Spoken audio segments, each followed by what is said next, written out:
নমস্কার বন্ধুরা, তোমরা কি বাজার থেকে দাম দিয়ে মোচা কিনে মোচার খোলাগুলো ফেলে দিচ্ছ?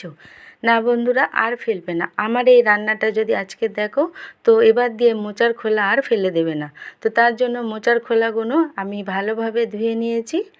এখন আমি একটা জলের মধ্যে হলুদ ও লবণ দিয়ে রেখে এখন মোচাগুলো আমি সরু সরু করে কেটে জলের মধ্যে রেখে দেব। তো তোমরা দেখতে পাচ্ছ আমি কিভাবে মোচাগুলো কেটে নিয়েছি, মোচার খোলাগুলো। তো এবারে 3 থেকে 4 বার আমি ভালোভাবে মোচার খোলাগুলো ধুয়ে নেব।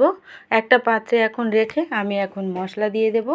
এখানে দিয়েছি পরিমাণ মতো লবণ, তারপরে এখানে দিয়ে দেব পেঁয়াজ বাটা ও রসুন বাটা। এখানে আমি আদা বাটা দেব না। তারপরে আমি পাতিলেবুর রস কিছুটা দিয়ে দেব। তো পাতিলেবুর রস দিলে খুব সুন্দর খেতে লাগে, টক টক ঝাল ঝাল। তারপরে এখানে আমি মশলা দিয়েছি লঙ্কার গুঁড়ো, হলুদ গুঁড়ো, ধনিয়া গুঁড়ো, জিরের গুঁড়ো ও ম্যাগি মশলা। তারপরে এখানে 3 চামচ আমি বেসন দেব ও 1.5 চামচ দিয়েছি এখানে ময়দা। তো সব উপকরণ দেওয়ার পরে আমি এখন ভালোভাবে মাখিয়ে নেব মশলাগুলো মোচার খোলার মধ্যে। তো আমার সুন্দরভাবে মাখানো হয়ে গেছে। এখন আমি এটাকে ভেজে নেব। তো তার জন্য আমি এখন ঢাকা দিয়ে এটাকে আমি 5 মিনিটের জন্য রেখে দেব। এদিকে একটা কড়া বসিয়েছি। কড়াটা গরম হয়ে গেলে এখন আমি কড়ার মধ্যে সাদা তেল দিয়েছি কিছুটা। তেলটা ভালোভাবে গরম হয়ে গেলে আঁচটা এখন কমিয়ে আমি মোচার খোলাগুলো দিয়ে দেব। তো মোচার খোলাগুলো দিয়ে আমি এখন মিডিয়াম আঁচে ভেজে নেব। এই মোচার খোলা ভাজা খুব সুন্দর খেতে হয়। তোমরা ডাল দিয়েও খেতে পারো কিংবা এটাকে বড়া করেও খেতে পারো এবং সস দিয়েও তোমরা খেতে পারো। কুড়কুড়ে হয়, হেভি ক্রাঞ্চি হয় ও টক ঝাল মিষ্টি একটা স্বাদ থাকে এই মোচার খোলার মধ্যে।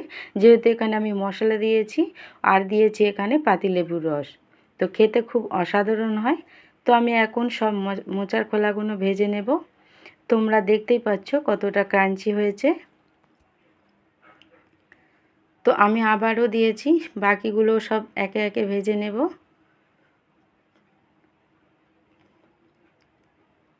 তো কেমন হয়েছে আওয়াজটা তোমরা শোনো।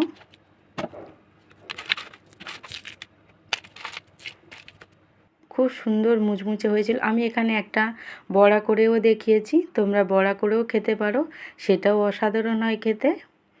তো কেমন হয়েছে তোমরা জানিও কমেন্ট করে। তো এবার দিয়ে আর মোচা কিনে মোচার খোলা আর ফেলে দেবে না আশা করি। মোচার খোলাটা এমনভাবে ভেজে নিও, তো খেতেও খুব সুন্দর লাগে, অসাধারণ হয়েছিল বন্ধুরা।